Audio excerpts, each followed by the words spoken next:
from the dead. Good day everyone and welcome to Rugby Chats with Angus. I hope you had a good Christmas and a New Year's and may it be a prosperous one for yourself and for your team, and maybe look ahead to a very good year of rugby. So today I'm going to be discussing the Super Rugby squads for the South African teams, the information that I have received so far from various media platforms. And we'll be discussing some players and some transfers in and out, which side I think will do the best. I'm going to discuss a simple Varsity Cup change, nothing major, but I do feel the public needs to know about that. And also, we're going to be discussing the refereeing of 2019 and what we expect to see in 2020. So let me start by the first squad I'm going to look at is the Lions. And I'll show this on your screen right now.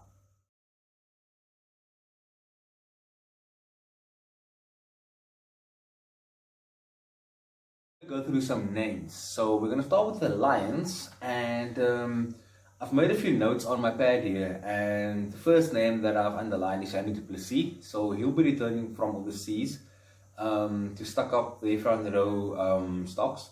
And as well as Carlos Saru, who had a massive season last season after being known by Western Province to the Lions. Especially Carlos Saru, who has been immense and is another good prospect for the future perhaps. Possibly for Lions Rugby or Western Province Rugby. We don't know where he might go after this or after the season, but time will tell. And then I want to focus on some players that I think want to make an impression, and especially for the Springbok selectors. The name I've underlined is Marvin Orie. He has been in the Springbok squad. He didn't make the World Cup squad, but he's been pretty good. He's the type of guy that he's Mr. Reliable. He won't bring anything flashy. He won't even bring anything special towards his position. But you can count on him. Whenever you do need him, and he's a solid player. So I think Marvin will want to come out of that third choice, fourth choice spot, and maybe make himself a second choice player for the Springboks by performing well for the Lions. So that will be important to him, I think, this season. We're going to go to the loose forwards. One name is Carl Brink. Now, he's been on Russia's radar, I think, in 2018, and then he got an injury that ruled him out for the rest of the season. And I think he's one guy who wants to make up for lost time and also want to show Rassie Erasmus again, or the new Springbok coach for that matter will step in, that he's still out there and he can impress. In a country full of loose forwards, talents, I think it's very good to have this competition between the teams and as well as inside teams as well. Another name, Hachiva Daimani. He has been in the Blitzbox squad actually. He didn't make his debut for them as planned for Cape Town due to injury.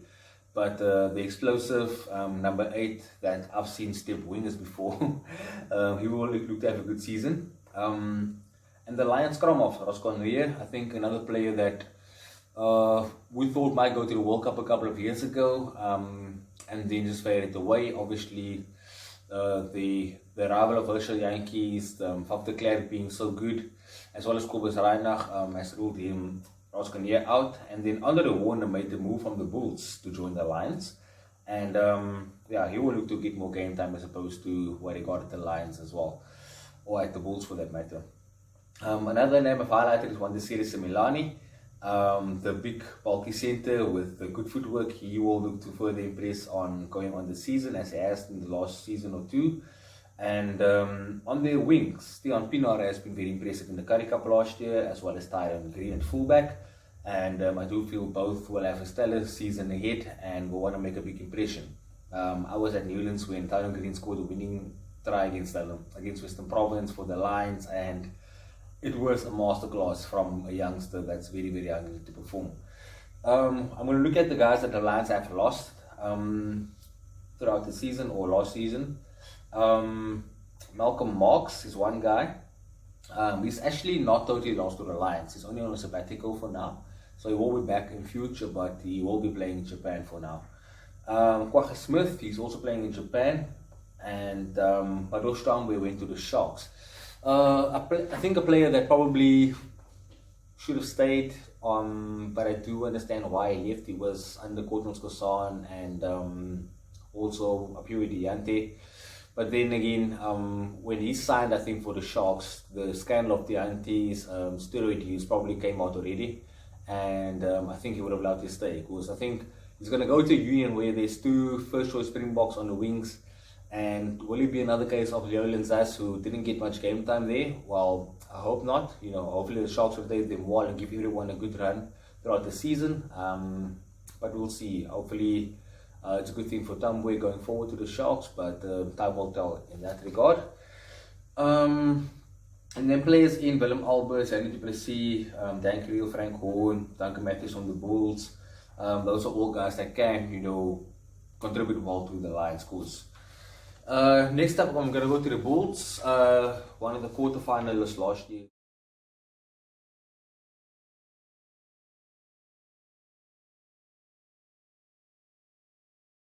And let's go to the props first. So the name I've highlighted is Lizo Geboka, who has been very impressive for the Bulls last year as well as the Springboks, and probably unlucky to miss out on World Cup selection with so many good props that the Springboks had to their disposal. Another name is Piwa Matanzima. I think he will want to make a big impression, maybe get a few starts this year.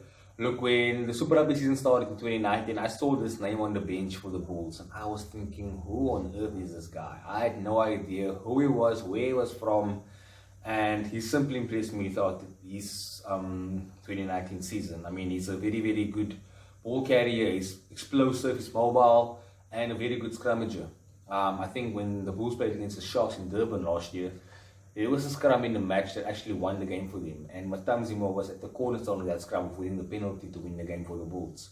And then also, the hookers are quite inexperienced. You have Lucky Versaghi, Johan Grobelaar, Ilke Maratule, and Cornel Elts. Locks, the only experienced one there is actually the returning Jean Recreer, who comes back from overseas. And the other names are all, very, very average guys that we don't know too much about, except for Andres Ferreira perhaps, who played with the Lions and then went to the Hurricanes without even playing a match, and now is at the Bulls. And I don't think that historically for the Bulls they do have good locks, but this year I don't think that much. And then loose forwards are sorted, I think. Then Emrys Papier, I'm looking towards the scrum halves now. This is one guy I think in 2018 a lot of people thought him, along with Ivan van Zyl and Faf de Klerk, were going to be the number 9s for the Springboks in the World Cup. But then Kobus Heinig had an awesome season with Northampton. Herschel Yankees had an awesome season with the Stormers. So much so that he became the second choice scrum half, and deservedly so, winning a World Cup with the Springboks. And Emrys, I mean, the kid couldn't catch a break. I think he would play a good game, then be dropped the 1 week to the bench. There was 1 week he played Sport Challenge, so I think Poti Iman will have to probably use him better. I think he'll be more hungry this season, and I think also that he'll want to prove a point to his coach and possibly to the national selectors as well. Fly halves, yeah, so we have the return of Morne Steyn, who said he wants to make the Bull jersey his own, or the number 10 jersey his own for the Bulls. Now, I'm not sure how the public feels about this. Do feel free to comment in the comment section. But there is Manie Libbok, who's been waiting his chance, and everyone thought probably after Andre Pollard left from Montpellier that Manie will be the one next in line to win the number 10 jersey. But now Steyn is back, and coaches do like experience, and I get that, I understand it. I'm also one for experience, but I do feel that also opportunity needs to be given to someone who's been working hard in the squad, and I do feel that Libbok and Steyn, if they're going to be the two first choice number 10s or first and second choice, I'm not sure what Poti Iman will decide on. Both should be rotated regularly to make sure everyone gets enough game time. And then of course Manus Boshoff is in the mix for backup as well. So then the other names are all quite familiar. The centers and wings, fullbacks. The only one I'm not too familiar with is Earl Dowry. I think he played a bit of Varsity Cup for Tuks. But I can't comment too much on him. So let's see at the players that the Bulls lost. The names are Louis de Jager went to Shell Sharks, Jesse Kriel went to Cannon Eagles, Andre Pollard went to Montpellier, Edgar Snyman was in Japan with Hyundai Heat, and Dwayne van Meeren at Kubota Spears. Now, last year with the Currie Cup, the Bulls lost those names, and they made the quarterfinals of the Super Rugby, almost went on to beat the Hurricanes in Wellington. They lost a couple of good Springbok players, and they could only win 2 matches in the Currie Cup season.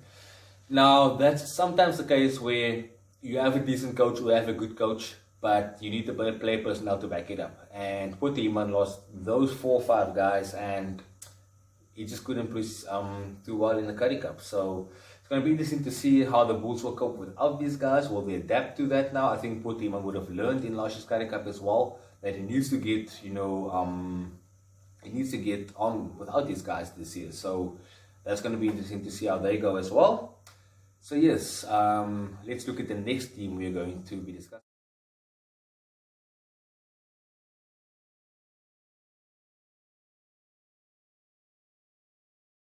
Okay, so now we're going to go to the Sharks. The name that I've highlighted is Oxen Che, and he's going to be the one who has to fill the boots of the legendary 10 Diamond Warrior. Big boots to fill, but I think quite an able replacement and quite a young guy here going forward who can play a couple of seasons for the Sharks. And then Kieran van Vieren, the hooker, has been quite decent playing last year. I didn't know much about him, but he has been impressive in his position. And of course, the more experienced hooker being Craig Burden, who played for the Sharks before going overseas, and now he's back with the Durban side again. JJ van der Mist at lock. I've watched his kid play for the junior box, and he has just been immense. A big unit, tall, speedy, a hard crafter. So I think in a position where the Sharks are probably a bit thin on experience and also class, I think this kid will probably be the one stepping up from the under 20s. And also another name at the loose forwards is Sikombuzo Noche, who came from the Stormers. Obviously Noche having a run of injuries, not getting enough game time, I think he would have felt personally, and that's why I made the move to Durban. I think personally a big loss for the Stormers because he can play across the whole back row, including number 7 and 8. I think he started his career as a 6, so it's quite good to have a versatile loose forward like that. Where we'll settle for the Sharks is yet remaining to be seen, but we'll see in a couple of weeks, when the teams are announced and where he will fit in. Will he be on the bench? Will he start? Who knows? Scrum halves, Sharks have quite impressive stocks there. Names like the familiar ones, Lucia, the Cabin and Wright, but then also the junior under 20 Springboks, Saniri Nohamba and Grant Williams, also being very impressive players. Now Hamba playing in last year's Curry Cup as well. He's been very good, especially against the Lions in their game last year. Centers are the same old guys we know. And then also on wings, the only guy I've highlighted is Madosh Tambwe, and I discussed earlier about the Lions. We'll have to see how he fits in and where will fit in, and will he get a place on the bench hopefully. Will he not play a lot like Leoland Zas did? And then we'll look at the players that the Sharks have lost. The Dupree brothers, Robert, Daniel, and John Luke. I think that's also the reason for signing Singobuzo Noche. They wanted to make up the 7 and 8 stocks. Kenan Kuchelenberg that's going to the Rebels of the Sharks. I think also a big loss because he was quite instrumental in their Curry Cup win against Western Province in 2018. So yeah, that's going to be it for the Sharks, players that went out. The names that are in, however, it is Jordy Chait, which I'm personally a big fan of. I do think that he has a bright future ahead of him. He's only played 1 season for Marties, but he's been immense for them after the loss of Chris Smith in the number 10 position for Marties, and also Kerwin Bosch I haven't touched on actually. I think this is the year for Kerwin Bosch. Because he's been the one guy that's been messed around, one could say 10, 15. Robert Dupree playing his son ahead of Kerwin Bosch in number 10 jersey, so Kerwin left to play at 15. So I think this year he gets the opportunity to play 10. They said they're going to settle with him at number 10. So he needs to make the most of this opportunity because he's been struggling to get back into the national fold. And this year might be the year for him to step up and actually make his mark in the competition. Up next, we're going to be discussing the Stormers.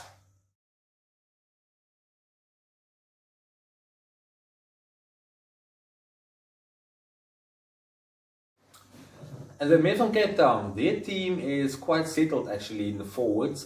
They have Springbok props in Kitshoff, Willow, and Frans Malherbe, and also the impressive Oliver Mark. Same with their hookers, with Bongi and Skara both having Springbok caps. Their loss might be a bit thin with the loss Eben Etzebeth to Toulon. But then also they have JD Schikkeling and Salman Murat, 2 former under 20 players, Salman being under 20 captain. and also the backup in Chris van Sale and Edis van Rijn of Marties. So I think they will be probably a bit tested there, but I think they shouldn't be too worried about that. There's only one name I've highlighted in the loose forwards, and that is of Jaco Coetzee. Reason being, Jaco is the type of guy for me, he's a bit of a mixture of a young Dwayne Vermeulen and Francois Lowe. Playing towards the ball as Lowe does, but also very grunty like Vermeulen. He can play at 6 or number 8. I prefer him actually at number 8 because he can still play towards the ball. He's a very good fetcher. He can slow the ball down while at the breakdown. And I think it's something the Stormers have been lacking for the last couple of seasons until he arrived on the scene. So yeah, I think playing him at 8 will be a good thing with Sia at 6 and Peter Stake at 7. It's going to be quite a decent loose trio to work with. And there's only one thing that puzzles me with the Stormers is that they have 5 scrum halves and only 2 fly halves. They have 2 Springboks in Herschel Jantjies and Janne van Mark. But then they have Justin Phillips, Paul de Wet and Gotland Masimla, who has been there before and hasn't played much for the Stormers. He went to the Kings, played a bit of club rugby, and now he's back at the Stormers again.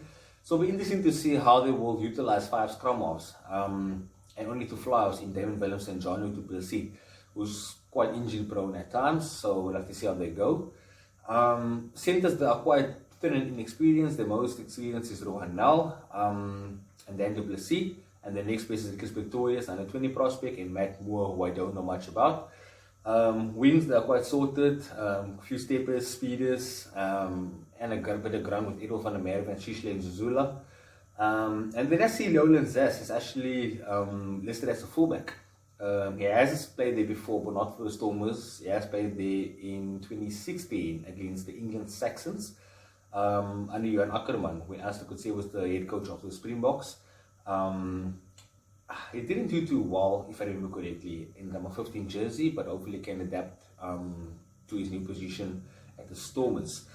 The names that I've highlighted that Stormers will dearly miss is, the first one is Damon the Islander. I think Damon has been the type of guy that's been copying a lot of flack from the public and from the general fans, Springbok and Stormers fans, but very unfairly so at times, plenty of times actually. And I think Stormers fans especially will quite miss him this year, and those who didn't see his value will start seeing it now. So I think that's a big loss for the Stormers. Even Ed Smith, I've discussed the locks, he's going to be a big loss to the Stormers there as well in the locking position. Esprit Marais, the only reason I've actually highlighted his name is because he used to be the goal kicker for the Stormers, and he had an 80 plus kicking percentage. So I think, I'm sure Damon Williams and John du Plessis are decent kickers, but if one of them has an off day, who's going to be the backup? Time will tell. Sikambuzo Noche went to the Sharks, discussed that as well. And Josh Thunder could have been the third choice, or the second choice actually, but he went to Santori Sangwa Live. As well as Evan Yuna has been at the Tigers since last season. So yeah, that's the place for the Stormers that they have lost, and the only gains are Leoland Zas and Michael Hasner. I'm not sure how much Hasner will play. He's a very good center. He's played for Marties, won the Master Cup with them, and had a Prieston with the Blitzboks, I think in the academy team once. And apparently, according to Coach Nupau, he has slotted in like he's been playing there forever. So hopefully he gets a bit of a running during the course of the season, or be through injury or just pure rotation. So yeah, those are the squads for Super Rugby. And I'm going to talk about the Varsity Cup changes. There's only one little change actually. So the founder, Francois Pinard, he said that they'll only play, or they'll only broadcast one match for Varsity Cup on a Monday now, and that they'll all be played at 7 o'clock the evening, as opposed to having the earlier match and the later match. So I think it's probably to accommodate the students. After they had a long day, they can get dressed and go out for a beer and go watch the raga at the stadium or in the bar or wherever they would like to watch it, which I think is good. I'm not sure it's going to help with the viewership of only having one match broadcasted, but I'm sure they wouldn't make a decision like this and take it very lightly as well. I think they would have thought this through and made a decision that they think is best for the competition. But more importantly, there's going to be the thing of refereeing consistency. Now, it's something we have missed, or I wouldn't say missed, but something we have been urging for the last year or two, actually for the last couple of years, to be honest. In 2019, the refereeing was atrocious in Super Rugby. You know, fans would be up in arms weeks in and out. They wouldn't even talk about the match itself. They would talk more about the referee, and that's what you don't want. You don't want to talk about the referee after the match. You want to talk about how good the match was, who performed, not the referee's performance. And even at the 2019 World Cup, even Sanzar admitted, or World Rugby admitted, that the stand isn't what it should be. And since then, we saw gradual better performances from referees, and we had quite a decent performance of referees in the playoffs. So that was good to see at the end of the tournament, but we don't want to get to a point where referee performances are so bad that someone needs to talk about it and then something's being done about it. We want consistency of referees, and we want it from day one up until the end of the season. And I think that's all we can ask for, you know, for the year 2020. So yeah, those are the South African squads. Thanks for tuning in, and also just a quick shout out to my friend Intias Klute for the intro video. Much appreciated, bud.